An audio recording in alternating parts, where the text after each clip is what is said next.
All right.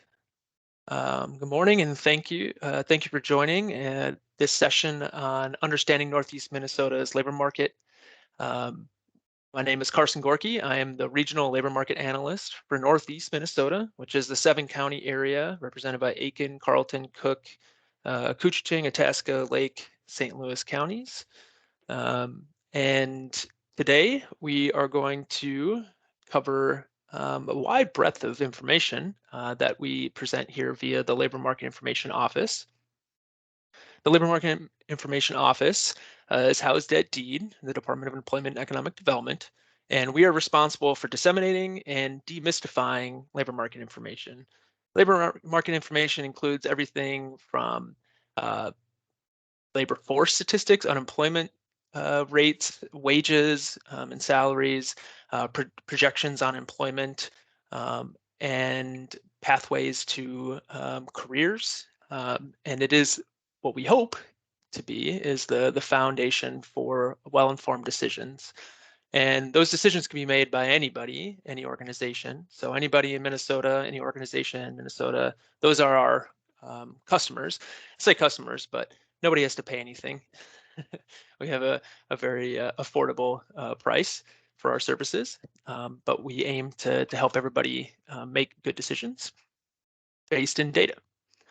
So today I'm going to start broad, as I typically do. We'll start with population and demographic trends, and then we're going to dive into more specific workforce trends, so the labor force itself in Northeast Minnesota.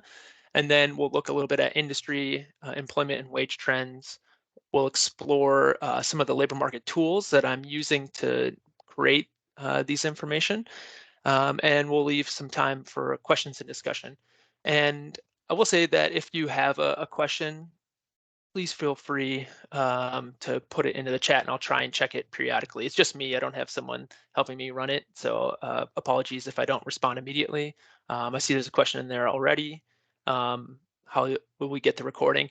Yeah, so since it's via Teams in the state of Minnesota, if you're a part of the state, you'll be able to access it. I can send it to you. If not, I'll post it to YouTube and then send out the link and you'll have it that way.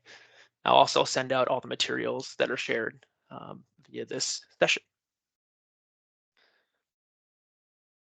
All right.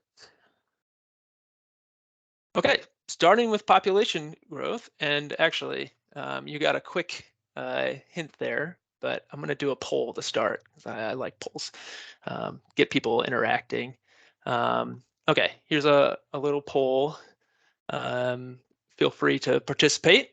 The question is, the statement is Northeast Minnesota's population is larger as of 2022 compared to 2010.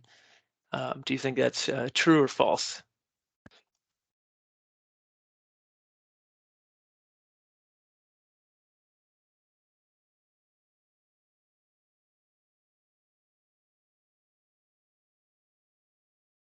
Yeah, and I did send out material ahead of time, so if you looked at that, you'll know the answer. um, okay, it looks like most people have responded. So the correct answer is actually false, which may be surprising to folks, considering that the trend for the state as a whole has been pretty consistent population growth. So that's what the blue bars represent there. The orange line is Northeast Minnesota, that 7-county area I was telling you about. And you can see that we actually had a loss of just under about 200 people over the 12-year period. And given the size of the population, over 325,000 people, that's effectively flat. So false is a little, I mean, it's a technicality, but that is the truth of the matter. Population has been pretty flat over the last decade. We have added 350 people over the last 2 years. So, a little bit of a bounce back from that decline over the 10-year period between 2010 and 2020, but not the same as the growth we saw between 1990 and 2000, and then to a lesser extent between 2000 and 2010.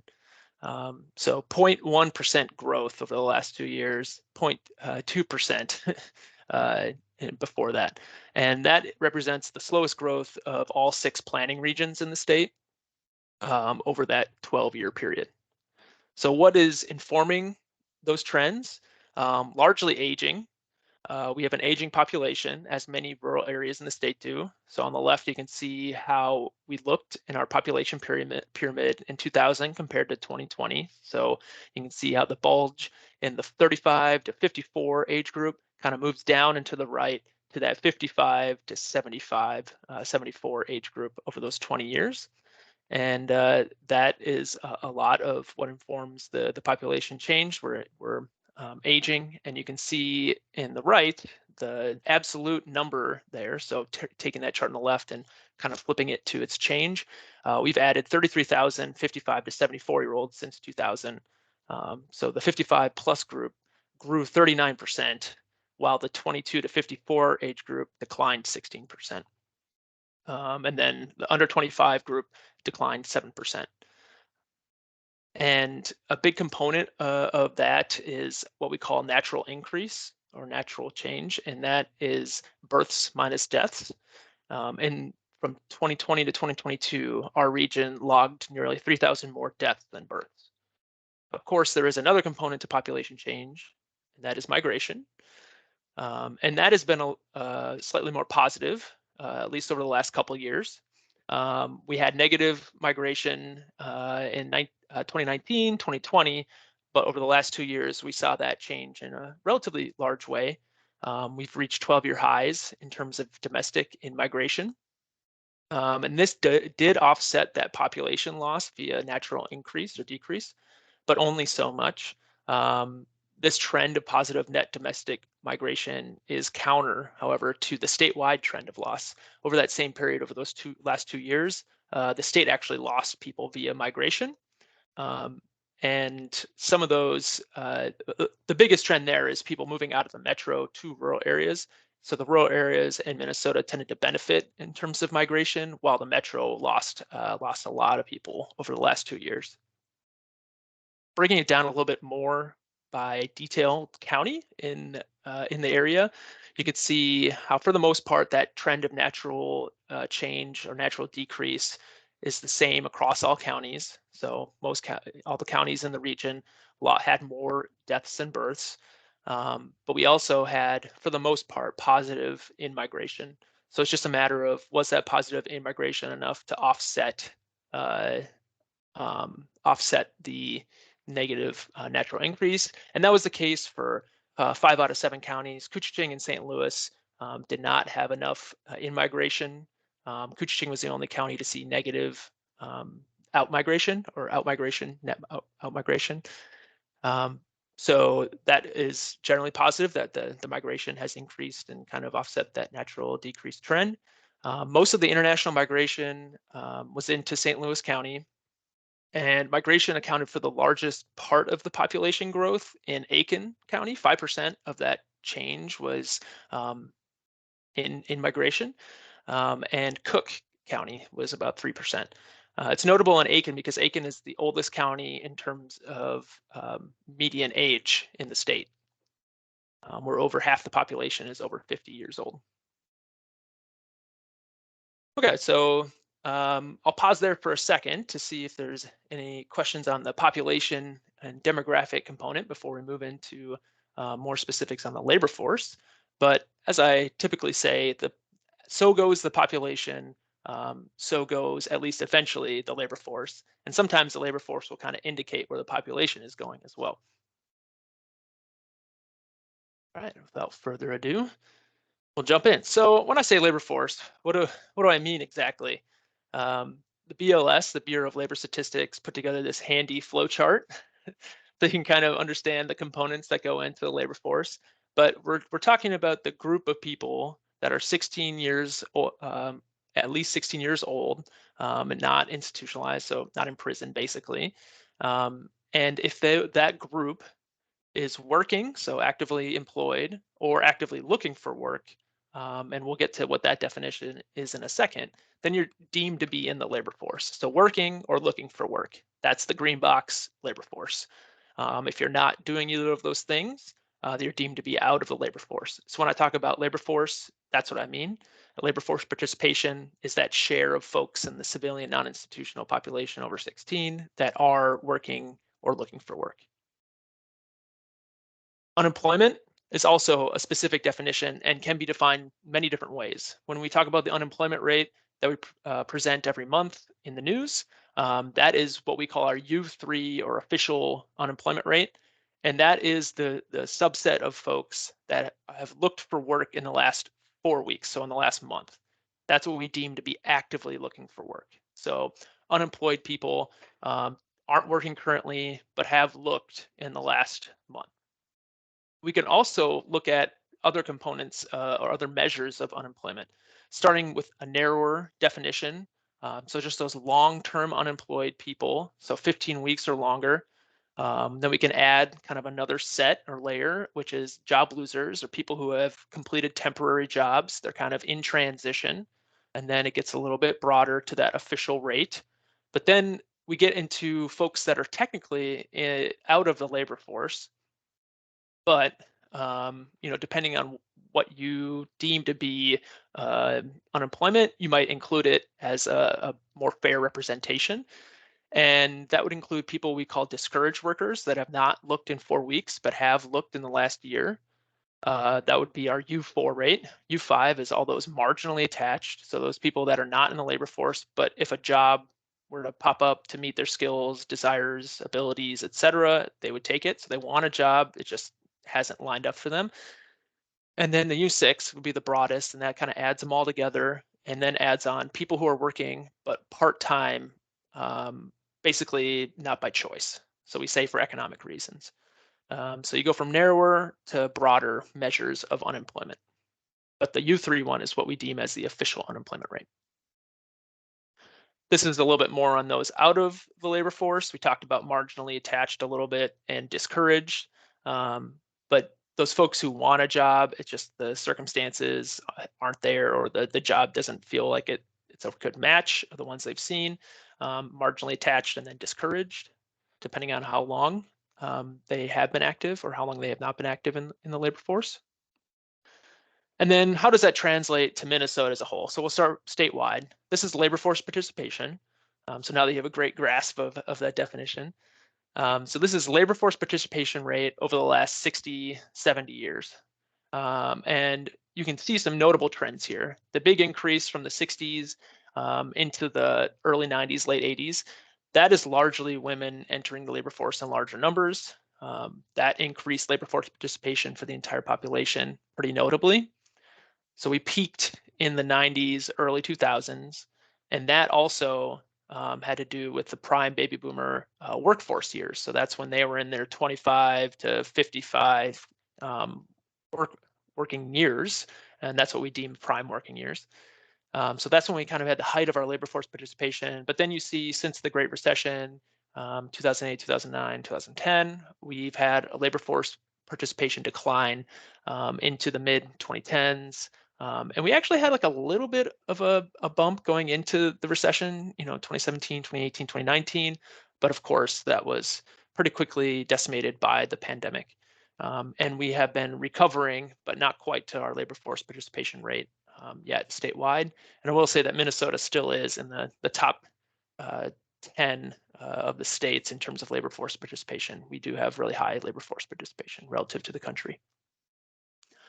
So we're at 68.5% is 1.5% lower, and this is what are we looking at here? Yeah, 63% here, and this is I must be showing the U.S. because we are quite a bit lower. We're at 68.5%, but the trend matches statewide as well. So Northeast Minnesota, what does our labor force look like in terms of how has it changed? And this is annual change in labor force. And you could see that we had positive growth, and this mirrors to some extent that population graph I showed before.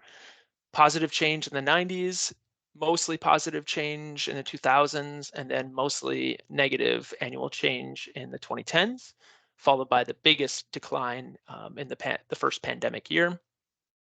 And then a big bounce back in terms of recovery. And this, you can see that 2020 to 2022, we're still down in terms of labor force change. However, we're still working towards reattaining where we were pre-pandemic. This is the longer term trend. So from 1990 to 2022 for Northeast Minnesota. Looks similar again to that population graph. We have more years here, of course. You can see that the typical trend in recessions is we actually see labor force participation bump up. But we did not see that in the pandemic-induced recession.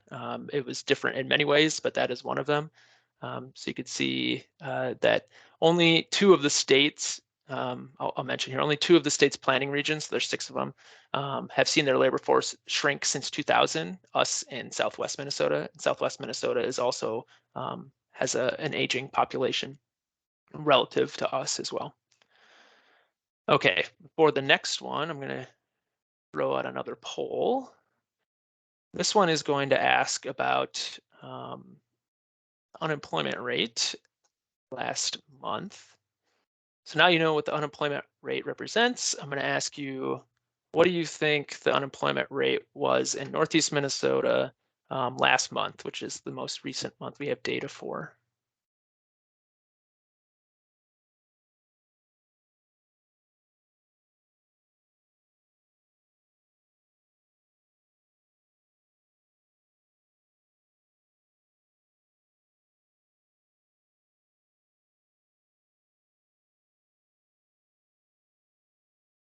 Right. Looks like, all right, I'll go ahead and close it. Looks like the plurality, what was our final here? The result was, yeah, mostly 2.8%. And I'm happy to say that that is correct. And that is quite low. That is actually tying the record low that we saw last year around the same time of year. Northeast Minnesota tends to have higher unemployment than the rest of the state. A lot of that has to do with the seasonal nature of a lot of the industries that we have up here. So logging, mining, the construction, those types of jobs are more concentrated in Northeast Minnesota. So that informs the higher unemployment. So below 3% is quite low in the historic trend of unemployment in Northeast Minnesota. And so if you compare that to where we were at pre-pandemic, so the average unemployment rate over the 2 years, 3 years heading into the pandemic was 4.6%. And then the last year, we've been averaging 3.9%. So you can see we're still quite a bit lower. And really what that means is that we're utilizing kind of that surplus labor more efficiently. So those people who are looking for jobs are better able to find them, or more quickly able to find them than they were pre-pandemic. And that has been the trend statewide. I have another poll here. This one is asking, rank the Minnesota regions by labor force participation. So I talk about how unemployment is generally higher in Northeast Minnesota. How do you think that compares to the rest of the regions in the state? So take a minute here and rank by labor force participation. And again, that's the share of folks that are 16 plus that can work, that are either working or looking for work.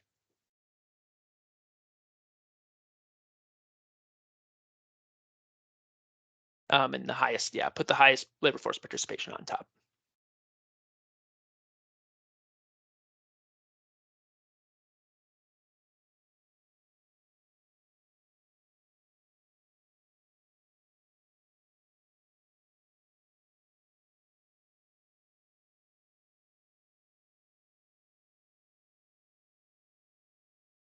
Kind of fun to see it change. I like these polls a lot.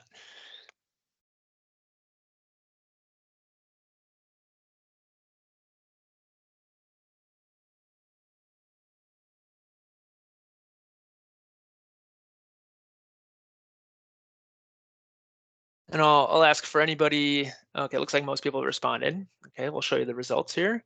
It looks like Central Minnesota was chosen as the top one, followed by Southeast, Twin Cities, Northwest, Southwest, and Northeast Minnesota at the bottom. And I will say that you guys are are correct in that Northeast has the lowest labor force participation rate of all the planning regions. Central is up there. Twin Cities is number one, followed by Central. You can see how that compares to the statewide rate. And this is a 5-year average, 2017 to 2021. So it does cover about half the pandemic period, half before. Southeast Minnesota, followed by Southwest, Northwest, and Northeast Minnesota. And I will say that when we compare to these other regions, especially to the state, we have lower labor force participation across most demographic groups, whether that be age, race and ethnicity, educational attainment, disability status, veteran status, etc. And I'm not expecting you to digest all the data in this table, but this is the kind of array of data that are available via the Census American Community Survey. And it does show how labor force participation and unemployment. So labor force participation tends to be lower in Northeast Minnesota relative to the state across groups.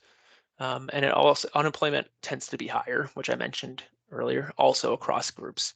And the largest disparities, when I say disparity, I'm comparing Northeast Minnesota to statewide. The largest disparities there when you compare within groups are for our oldest workers, our Black or African American workers, and those with a high school diploma or less. And here are some other categories. I'll point out that those with disabilities have a labor force participation rate of 45%, statewide 54% roughly. And you can really see by age how once you get over 55 years old, get close to that typical retirement age of 65, you really see labor force participation drop. It's probably not surprising to most folks. But what may be more surprising is that, and this is for the 25 to 64 age group, so not all 16 plus. So 25 and over, essentially, only 52% of those with less than a high school diploma are participating in the labor force. To me, that's quite low. Similarly, high school diploma or equivalent, 67%. That's over the total labor force average. But again, this is for that 25 to 64, ostensibly prime labor force, prime working years age group.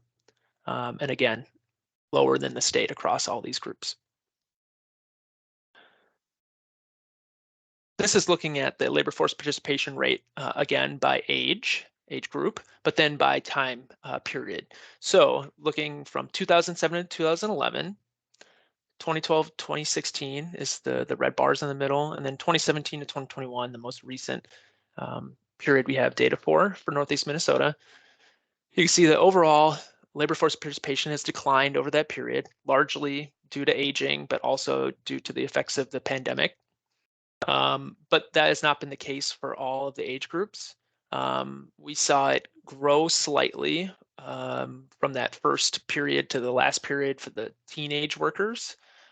We saw it grow for a 25 to 44 age group, so our central prime working age groups. We saw it remain about flat for 45 to 54. We saw it grow for 55 to 64 and grow even more for the 65 plus age groups. Granted, those labor force participation rates are pretty low to start with.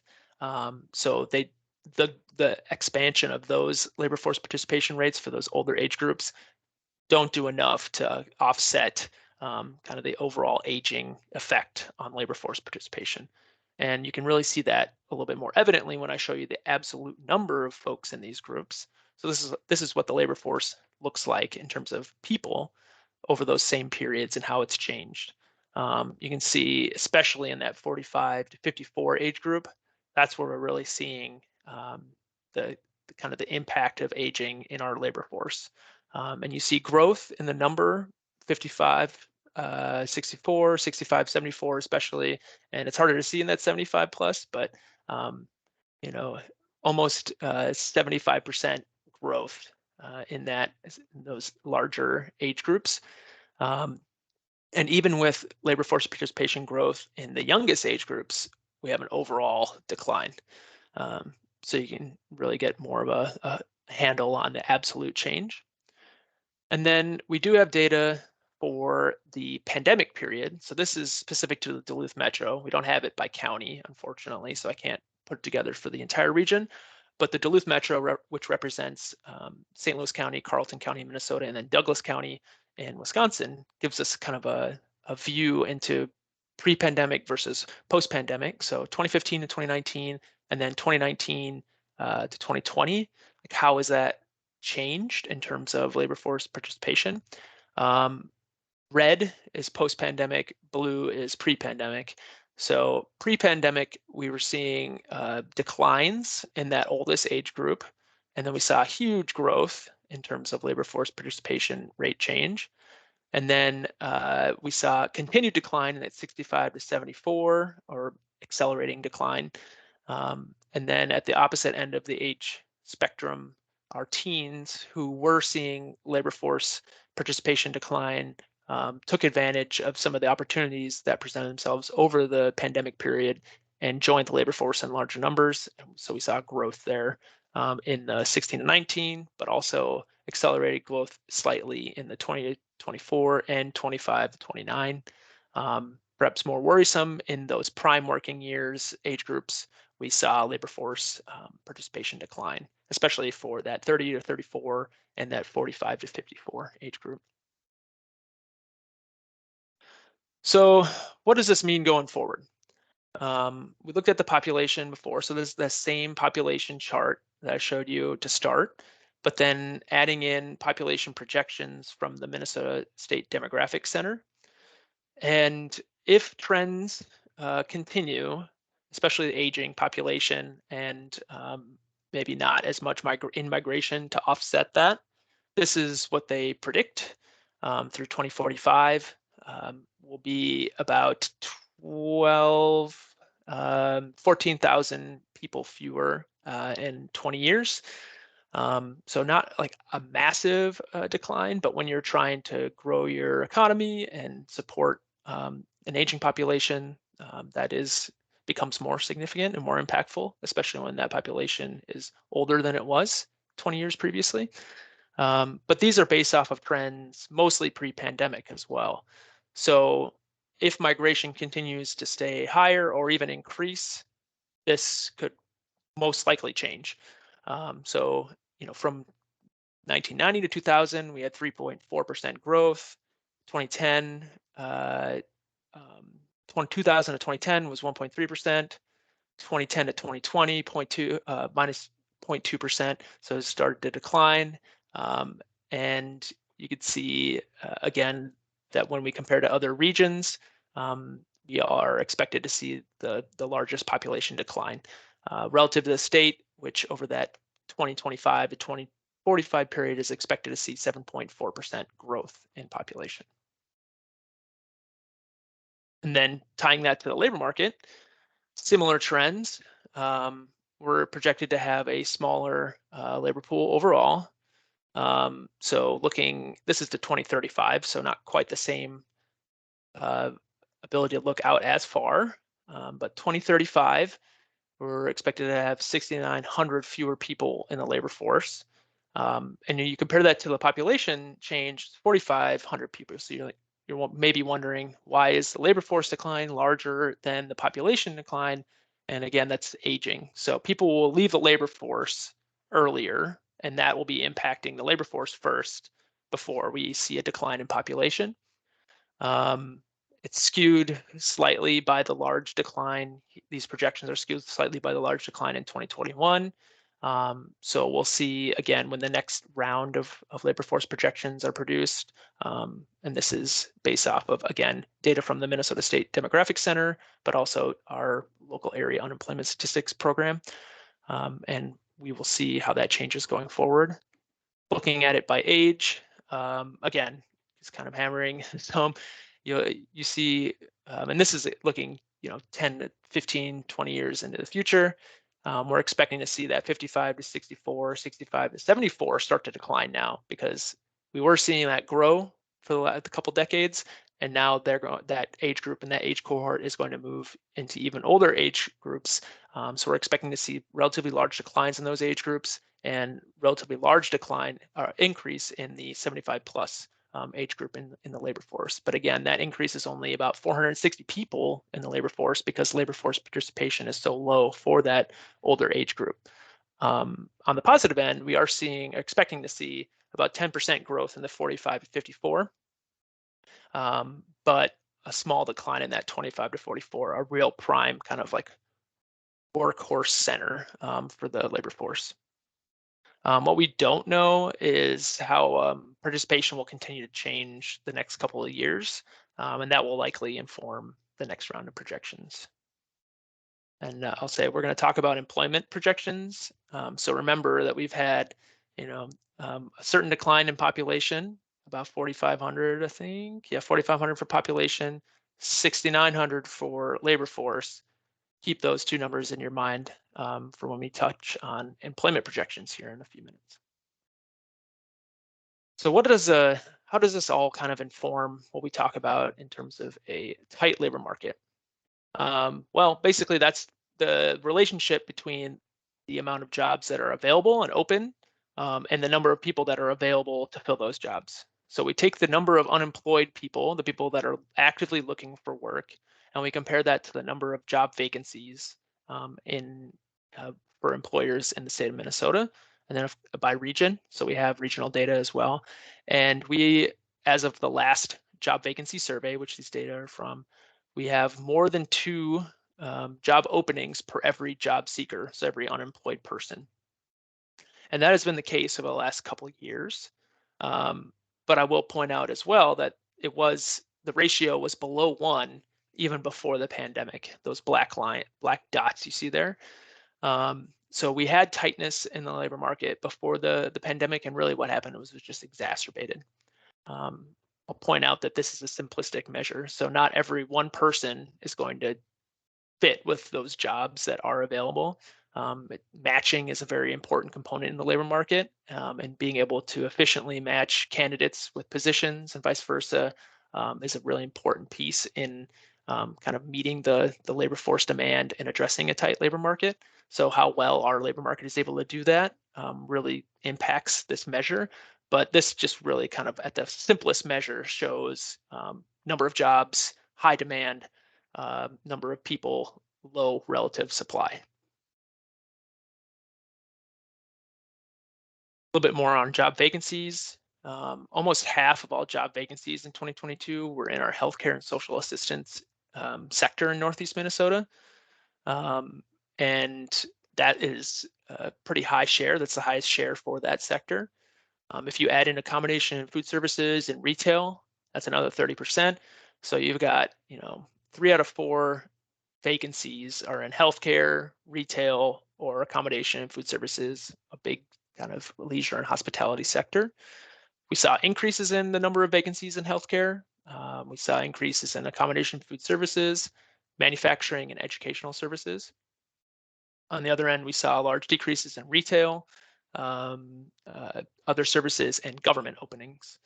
I'll mention that just yesterday, the governor had an executive order to remove the minimum requirement of a bachelor's degree for a lot of the jobs at the state. So we're finally walking our talk.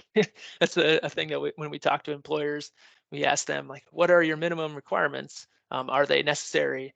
And I think we turned that mirror on ourselves and came to a conclusion that, for a lot of these positions, especially in a tight labor market, maybe the minimum is not actually the minimum. So I was heartened to see that today. And then the median wage offer for job vacancies in Northeast Minnesota was $17.36, which is also an increase over the last time we measured. And then really kind of bringing this to a question that gets asked a lot is, where are the workers? Why are people not looking for work? And there are many reasons for this. I know there's some job counselors on here, or people that work with job seekers. And if you have worked with a job seeker, you probably know that it really isn't just one thing that's keeping people out of the labor force. And if we, fix that one thing, we'll have X number of workers. It's a little more complicated than that. However, there are primary reasons, and we do know some of the main ones. So for the folks in the 25 to 54 age group, so our prime working years, taking out the bias that retirement would kind of bring into this question. So getting the retirees who are not interested in looking for work because they're done, they've put in their time. But the people who are younger than that, why are they not looking for work? The number one reason is caregiving. And that can be for children, for parents, grandparents, kind of the gamut. That is the number one reason, followed by ill or disabled, can't find a job. That gets back to that matching question we were talking about. In school, retired still finds its way into this. So there's some people that are under 54 that are retired, good for them. Folks that are in the military, and then other reasons. So some of those common other reasons: lack of housing, lack of transportation, um, justice involved records, things like that. Benefits cliffs, we've talked about. I know there's a training going on right now at the Duluth Career Force talking about benefits cliffs for career counselors, and that can be a barrier as well. But I'll kind of put this in numbers, a little, maybe little bit more tangible for you. If you look at that prime working age group in Northeast Minnesota, 85% is the labor force participation rate, so quite a bit higher. The people that are not in the labor force as part of that, that's 12,000 people that we're looking at. So there are 12,000 people out there that are not looking for work. And if they reflect this survey answer here, about a third of them, 4,000 people, are the primary reason is caregiving. So that is a way that we can inform our approaches to help free up more workers, is to address these barriers, identify them, and then address them. All right, I'm going to take a brief break here before we go into some of the industry trends. So I'll open up for some questions, and then if you want to grab a coffee or use the bathroom, we'll jump into the next section here in about 3 or 4 minutes. So feel free to open your mic too if you just want to ask a question or don't want to put it in the chat.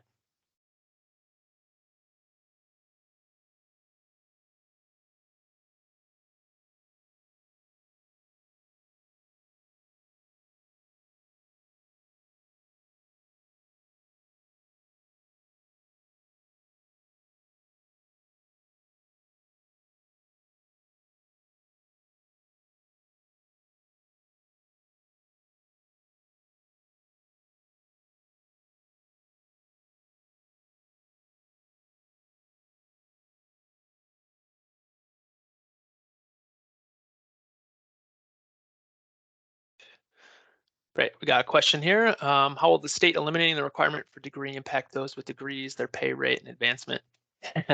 That's a great question. Not one that I've thought a ton about. I hope that people with higher pay grades than me have thought about that. But it is something that employers that have looked at this have had to grapple with. Um, they, I imagine that folks that are getting the pay grade that are in, it'll be more based off of the position than the training it takes to get there. But that is a good question that I'll have to explore a little bit more. Yeah, thank you for that.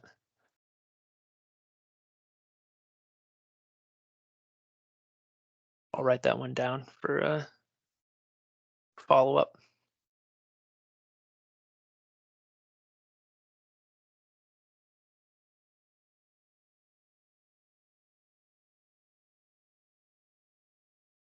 I'm gonna throw in our data tools link. We'll get to that a little bit later.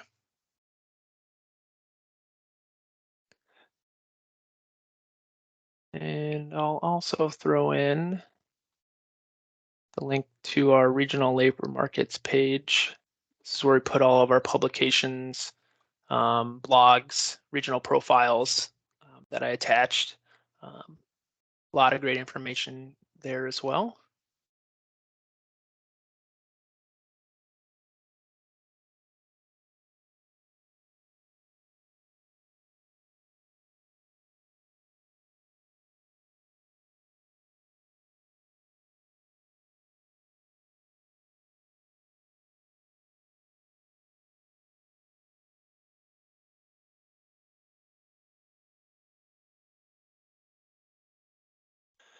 if you were curious on the cats here, Ray Ray is the black and white one, and that's Gordy. Gordy is quite a bit bigger now. It tends to harass Ray Ray.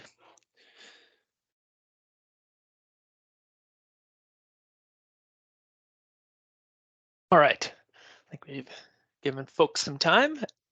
As they trickle back in, we'll dive back into it. We'll talk about some industry trends now. So it's not something that was like widely emphasized, I don't think, but as of the last employment data for last month, Minnesota actually reached pre-pandemic employment levels for the first time. So we did it, right? Mission accomplished. Yeah, I think we're maybe a little bit hesitant to say that because we know that those data can get adjusted or revised. So the next month could come out and we'll be back below that pre-pandemic February 2020 threshold. But as of the last data, we actually did it as after 42 months of recovery. So quite a long period, but you can see that it was pretty consistent statewide. More locally, again, in the Duluth Metro, we are short 3,300 jobs still. That's down 2.4% compared to February of 2020.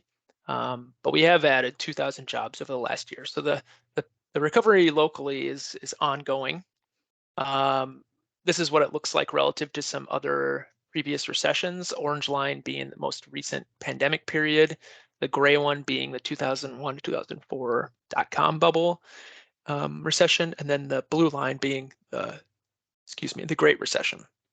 So you can see relative to those, the employment loss was a lot more acute, the magnitudes higher.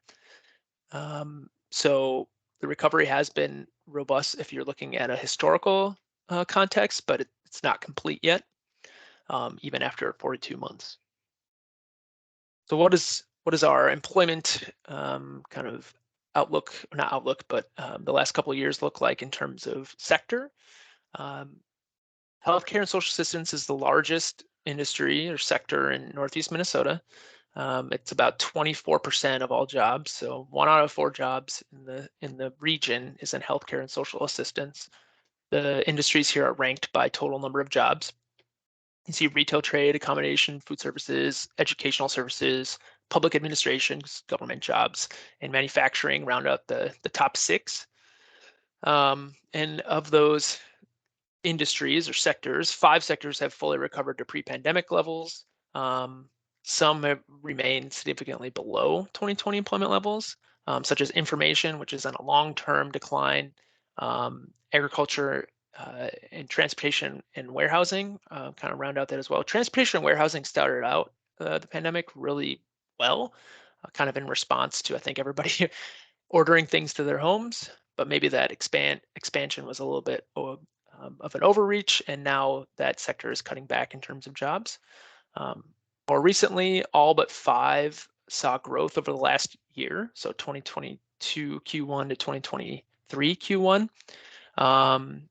Manufacturing, construction, admin support, and retail saw the largest growth there. And healthcare, accommodation, and food services recoveries have slowed a little bit.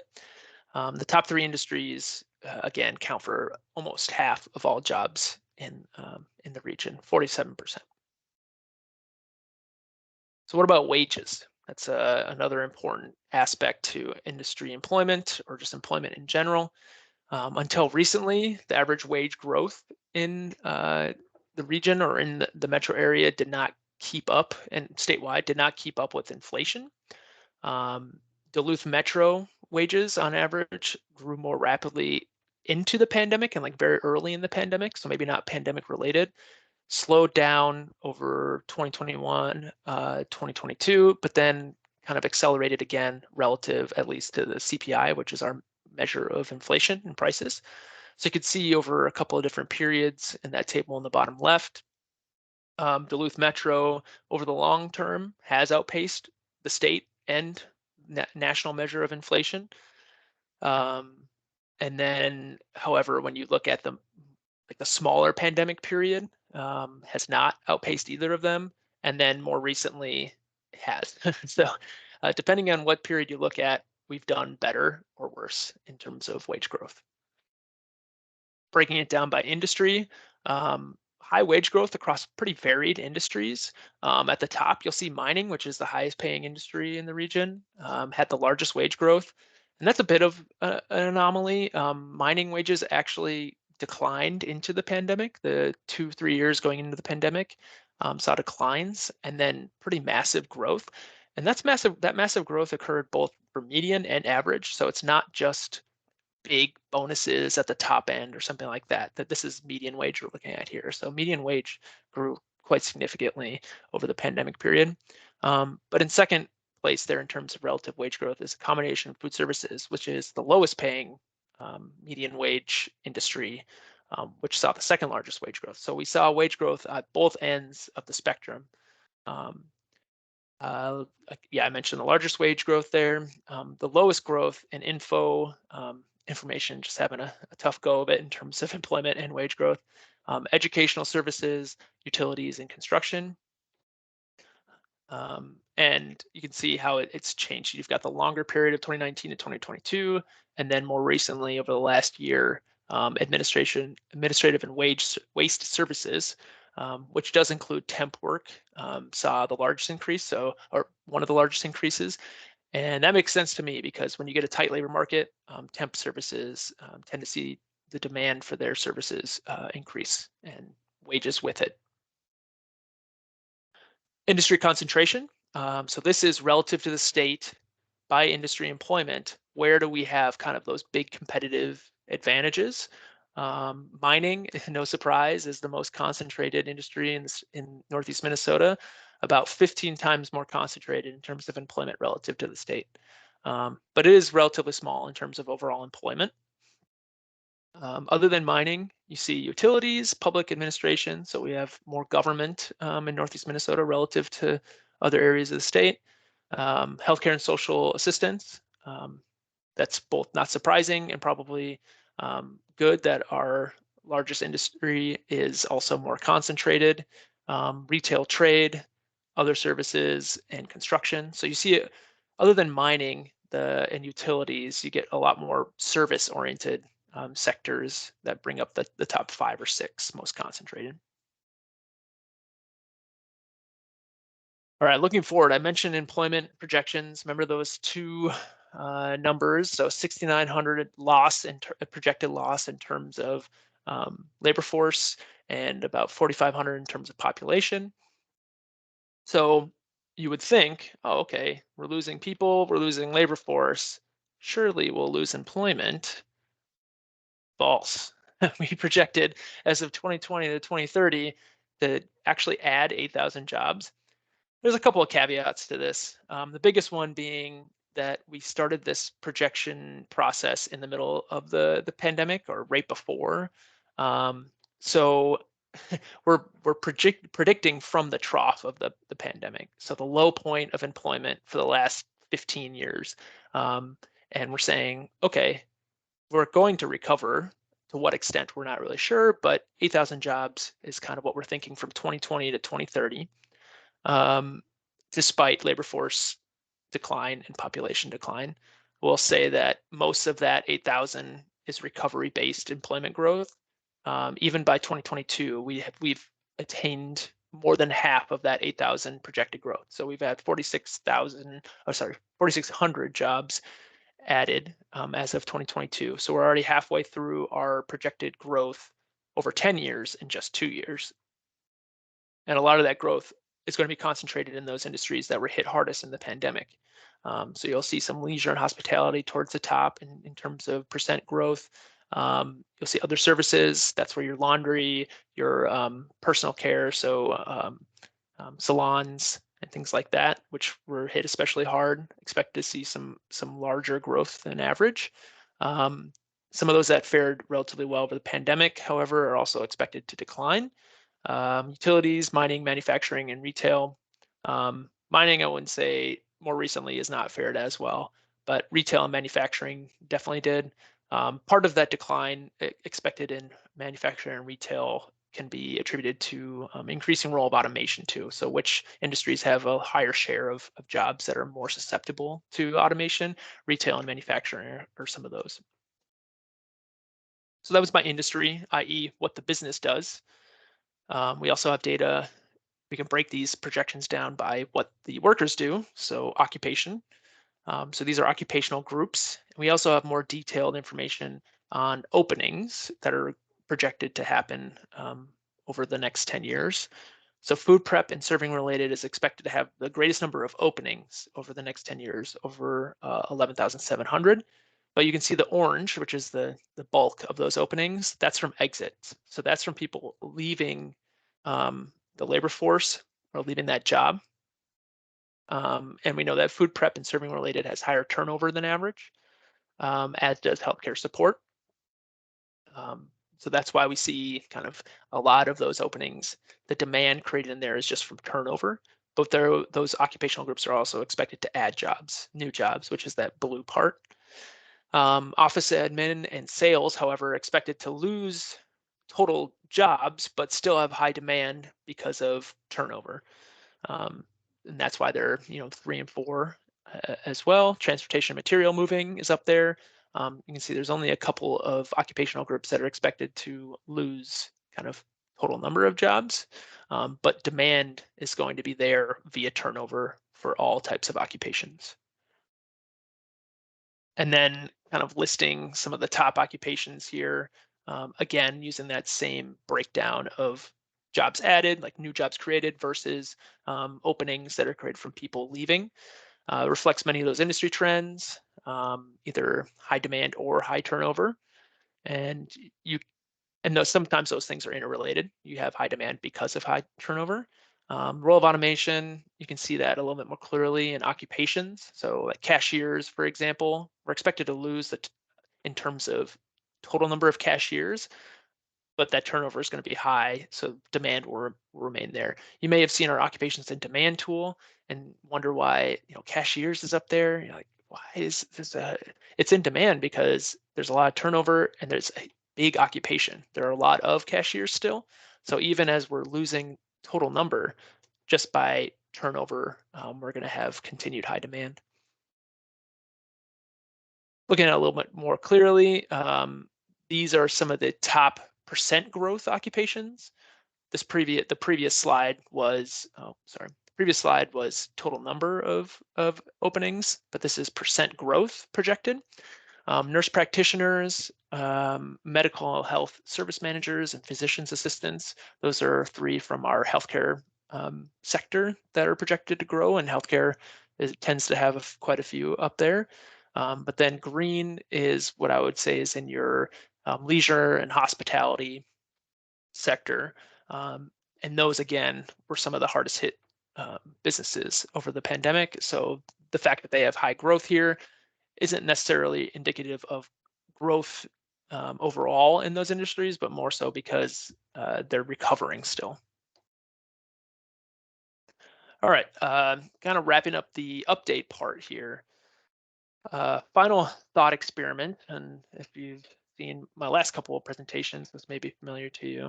Low labor force participation in Northeast Minnesota, we kind of established that across all measures or groups. That is a challenge, of course, in a tight labor market, but it also represents an opportunity. So if we, as workforce developers, economic developers, just people in the community can find ways to address those barriers, here is potential what we could do in terms of making a change. So say, for example, we increased the labor force participation rate of 55 to 64-year-olds by 1 percentage point. That would mean 500 more workers in the labor force. Likewise, if we address the racial disparities and African Americans and American Indians had the same participation rate as whites, that would be 950 more people into the labor force. If those with a high school diploma or less had the average rate of that 25 to 64 cohort, 2,000 more people. If folks with disabilities had just a 5% increase, remember that was like 45% participation rate. If that was up to 50-ish, that'd be about 1,200 more people available to work. If women had the same participation rate as men, and we talked about childcare or just care in general, that impacts women more often. So that's a potential barrier. If we focus on that barrier, we could kind of chip away at that as well and have more women available in the workforce.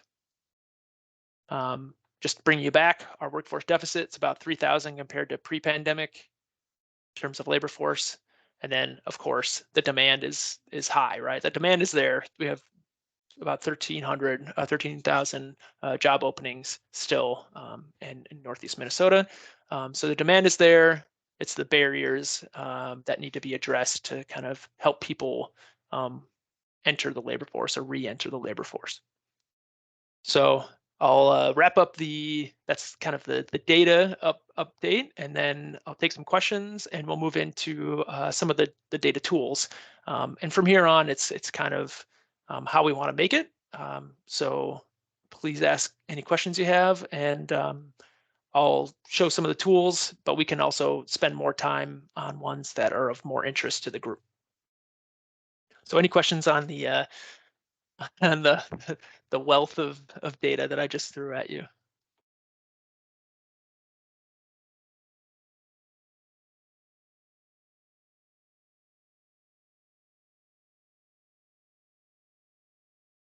Okay, and no worries, no pressure. I know it was a lot. If you do come up with any questions, please just throw them in a chat or raise your hand at any point, and we can address it that way. But I will continue on here and show you some of the tools that we have to offer. If you want to tag along, I threw the tools in the chat. So you can access it that way, or here are a couple of different ways that you can get to our data tools. You can internet search MN Deed data tools. You can navigate from the Deed homepage, mn.gov/deed, and there's a data dropdown to get to our data tools. There's a link which I provided, or if you know the specific individual name of the tool, you can kind of have a combination of the search term above plus the data tool name. I want to start out with local area unemployment statistics. This is where we get our labor force numbers for the state, or labor force participation rate, unemployment numbers, number of unemployed, and unemployment rates. So those monthly kind of top line numbers that we share come from this program. Monthly and annual data since 1976. So we go back a ways. And another benefit of this program is that it goes down to pretty small geographies. So we have, for example, in our region, data for Hibbing, Grand Rapids, Virginia, Cloquet, Duluth, of course, going back at least to 1990, which is pretty great to have that level of detail.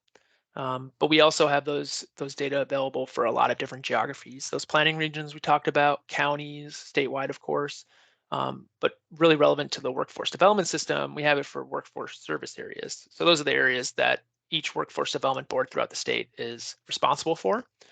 So that's nice to have. And then economic development regions. In Northeast Minnesota, we're Economic Development Region 3. That's the same as the region. That's not the case for most other regions. It's easy for me as an analyst. I don't have to do a lot of messing around to kind of add and subtract different areas to add up to an economic development region or workforce service area, which is great for me. Quarterly census of employment and wages is another fantastic tool.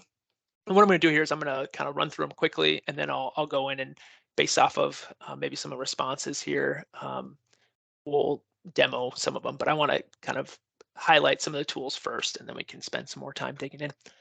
Quarterly census of employment and wages. This is where when I showed the employment by sector or industry and wages by industry, comes from this quarterly census of employment and wage tool. And we get these data. This is one of our most robust data sources because it's an administrative data source. We get it from covered jobs, so covered by unemployment insurance. All employers that are paying into the unemployment insurance program are also required to submit quarterly information. And that's roughly 95% of all jobs in the state. It's not going to cover self-employment, and it's not going to cover some of the agricultural jobs, which a lot of self-employed farmers. But for the rest of jobs, we have really good information, and that on employment, establishments, so total number of establishments, wages, and average wages. Data again are available down to a very detailed industry level. So depending on how big the area is, we have to protect companies' confidentiality. So we suppress data if it gets down too small, and you can kind of identify an individual business somehow. So if there's data and you know there's a manufacturer in this small town, but it's not showing up, it's probably because they're the only manufacturer in that small town. And by publishing that information, we'd be effectively identifying it.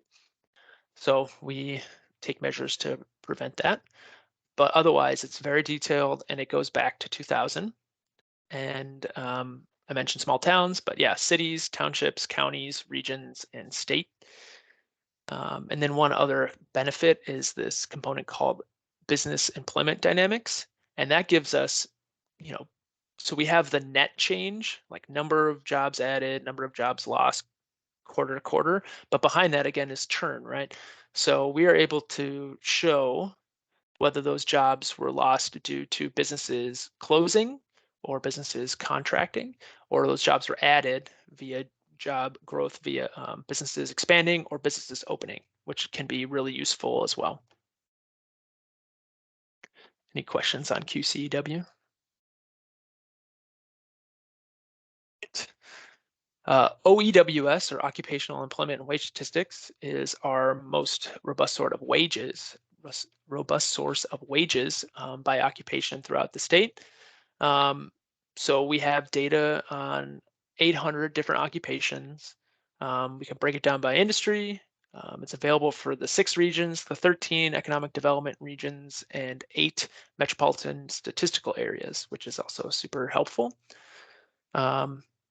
This is just a couple of screenshots of the type of data that are available.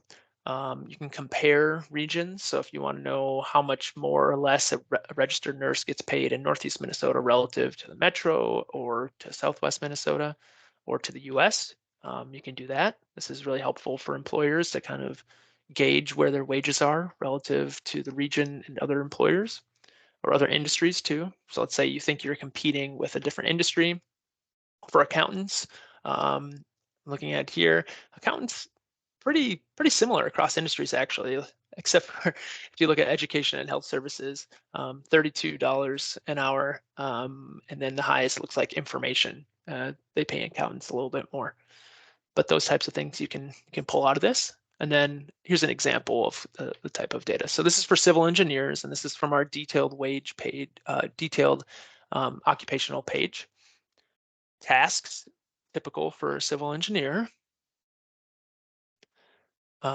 Depending on which areas you have selected, you can compare the number of jobs, but also the whole wage distribution. So mean, 10th, 25th, median, 75th and 90th percentile wages. The median is super useful, but let's say you're trying to set an entry-level wage, that's not going to be the median. So the 10th and the 25th are better indications of what maybe an entry level would be. Conversely, 75th and 90th may be better for a more experienced civil engineer position. Leading industries, so you can see how that occupation is broken down. The bulk is in professional business services. That's where you'll have a lot of your engineering and architectural consulting firms. So that doesn't surprise me that that's where the bulk is, but then construction and manufacturing kind of are the next 2 industries with the highest share of civil engineers. And you can see how the wages differ across industries as well. And then what are some similar occupations? So let's say you're a job seeker and you're kind of exploring here and you got into civil engineering, like, it's, maybe not quite what I'm looking for. We have a list of related occupations by skills and typical tasks. And we're able to show how many jobs are there, what the median wage is, but then also what's the projected employment change, percentage change over the next 10 years from those employment projections I mentioned earlier. Occupations in demand. So this takes a lot of that same data that we see in occupational employment and wage statistics, but then we rank occupations based on demand. And we do this every year, so we update it every year. We get these data from our job vacancy survey, our unemployment insurance claims, and our occupational employment numbers. So those are kind of the three variables that come into this. How many openings are there? So that's a measure of demand. How many unemployment insurance claims have been filed? So if there's a bunch of unemployment insurance claims, you know that maybe that occupation is laying off now, so it's not in such high demand. And then how many jobs are there, just period? If there's a lot of them, demand tends to be a little bit higher via turnover, et cetera. So then we have a relative ranking of demand, and we have this available by region. We also include that projected percent growth, 25th percentile wage, median wage, typical educational requirements, and on-the-job training requirements. If you click on the occupation in the tool, the educational component, you can pull up a list of related programs throughout the state. So this one is an example for registered nursing programs. So you can explore that as well. So it's good for career explorers, folks that are trying to learn more about occupations and what it would take to get into them. There's also, I would say, a complementary resource on our CareerForce site, which takes these data and gives you maybe a little bit more of a user-friendly format. So you can get more information on occupations, including the demand information, but that is based off of Minnesota Works, as well as our occupations in demand source. Career Pathways tool is another occupational-based tool, occupationally-based tool. And this one is really good for job seekers, for career explorers. I share this with students when I talk to high schoolers. It combines information from our OEWS, occupations in demand, employment and wage statistics, typical education requirements, our projections, and CareerForce, and pulls it all into one place. And it's a little bit nicer to deal with and look at than some of our older tools. So it ranks it by demand. It has the typical educational requirements, and then it's color coded by a career cluster, which is kind of how our educational system works. So our labor market system talks about occupations categorized via occupational group, whereas the educational system tends to talk more about pathways, clusters, and fields. So this is kind of matching those two, speaking that language. So you can filter by educational type or education requirement by that cluster. You can click those cool buttons across the top, and you can also look for specific region. Graduate employment outcomes, I think, is the last one I want to talk about. So this one is great. It gives detailed outcome data, so both wages and employment outcomes for graduates of Minnesota institution and programs in higher ed in Minnesota. So everyone that's graduated from a post-secondary institution program in Minnesota and then is employed in Minnesota 2 years later will have data on them. It's connected by social security number. Again, that protected via pretty stringent data processes. So it's not, no personal information is shared here, but because of that connection, we can tell you with pretty good accuracy and certainty if you study, say, an architectural or related services instructional program, how many graduates are from those programs statewide, what share of them are employed second year after graduation, what is that median wage for that group, what is the industry they're most likely to be employed in, what region are they most likely to be employed in, and then we can do the same thing 3, 4, 5, 6, 7, 8 years post-graduation. You can also filter out by type of award. So whether you're interested in like certificates, bachelor's degree, associate, or graduate, you can filter out by institution type. So 2-year, 4-year private, 4-year public, You can also filter out by individual school. So if you want to look at individual schools programs, you can do that as well. Great detail. I'd say it's probably a underappreciated or underknown tool that we have. But it did get some more attention recently. I'll skip over that, from this new tool that one of my colleagues and I created, looking specifically at wage outcomes, 7 years post graduation. 2 years is useful, um, but I think 7 years is like enough time where you have become settled in a career, and it's more indicative of kind of the true outcome of a given um, program. So we created this tool that breaks it down, programs by award type. So that's your certificate, associate, bachelor's, graduate. How much are those graduates making in Minnesota 7 years? And the dotted line in this one here shows you the median that you're comparing to for all those programs in that award type. But we also added in an estimate of both debt, so typical cumulative debt by award type, um, and a basic needs cost of living. So trying to get people at least thinking about, like, are you going to meet your basic needs? Like, are your financial needs going to be covered um, by this outcome for this institutional program? And if not, this still could be super useful. So the example here is, I think that blue dot in the bachelor's column that's kind of low there. I think it's dance or theater. If you this is not a tool to try and discourage you from going into any program. It's meant to give you the tools to prepare appropriately. So let's say you really want to go into dance, but now you know that your median income, odds are, will be a little bit lower. You can set up for that, and then you can start to prepare to finance your education so that when you come out, you're not just overloaded with debt and have to abandon a career you care about because you just weren't set up. You were set up for failure because you're just told, like, you get a bachelor's in dance, you're going to be fine. So it's meant to kind of create those kind of conversations and help those that are exploring training or education to have more information or the information that they need to make the best decision.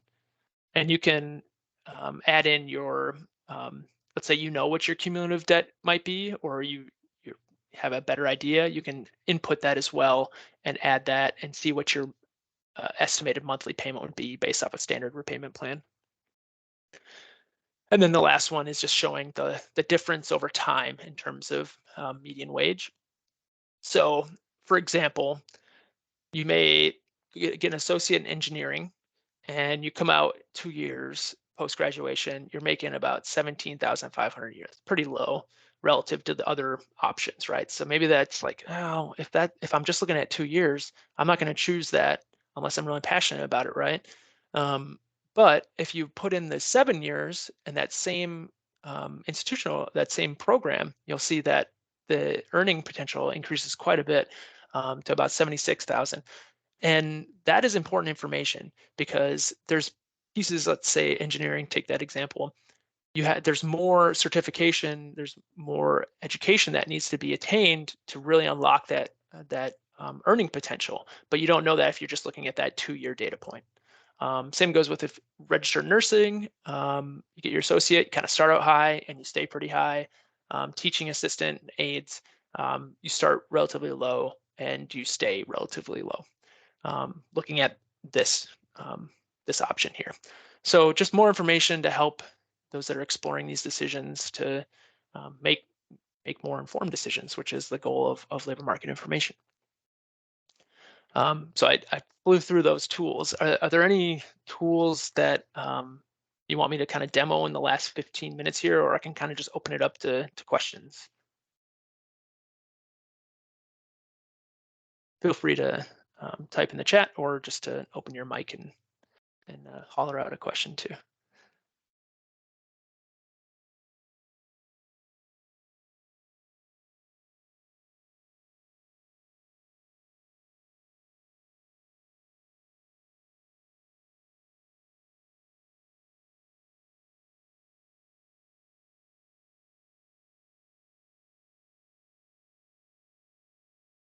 Looks like maybe we've got a question coming in.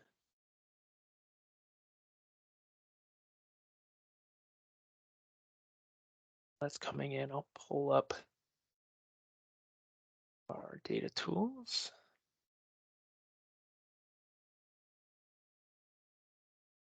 Okay, so this is our data tools page. We have all of them listed down here on the left, as well as here in the middle with more of a description and the type of data that are available. And you'll see that there's many more tools here than I talked about today. um, we have 24 plus different data tools combining each other, overlapping, etc. So we really have oh, okay. It looks like the question is, I'm still stuck on the removal of a degree as a requirement. Honestly, would like to know more about which position that affects. Yeah, so since it's so new, I'm in the same boat as you. I'll just say that um, looking from the perspective of a tight labor market and trying to hire people by eliminating or lowering your minimums, you will be able to access more applicants. So just from that perspective, I think it's a way, and I think that's probably what inspired this move is to try and address the workforce crunch, especially as the government is growing. But yeah, please reach out offline and we can talk about it more and I can learn about more of it along with you. Um, so yeah, our data tools have got like 24 different data tools. Um, it's a lot. Basically, whatever you're looking for. And I'll say that if you're still overwhelmed and you have something in mind, but you don't want to spend half an hour looking for it, then I have a solution for you. Send me a quick email or give me a quick call, and I can help you find whatever you're looking for. One thing we didn't really explore in a lot of detail that isn't a deed specific data tool, but is super useful to a lot of people is census data. I used some of it in the presentation today, but the census data.gov website can be a lot to manage if you're not using it consistently. It's really hard to find what you're looking for if it's not like a very basic measure. However, I've been doing it for many years and I've got a lot of tricks up my sleeve. So if there's a specific data point in the census website that you need to find, I am your guy. Um, that and of course anything population, demographic, labor market related. Um, I'm happy to help you out with that. Um, so I guess if you want to stick around and have a discussion, otherwise I'll give you back 10 minutes of your day. But yeah, if you want to stick around and have any questions specific for me or want to look at another tool, um, I'll hang out for a bit and we can chat. But thank you so much for joining today. And yeah, I'll share out the materials and a recording once it's prepared. Thank you very much.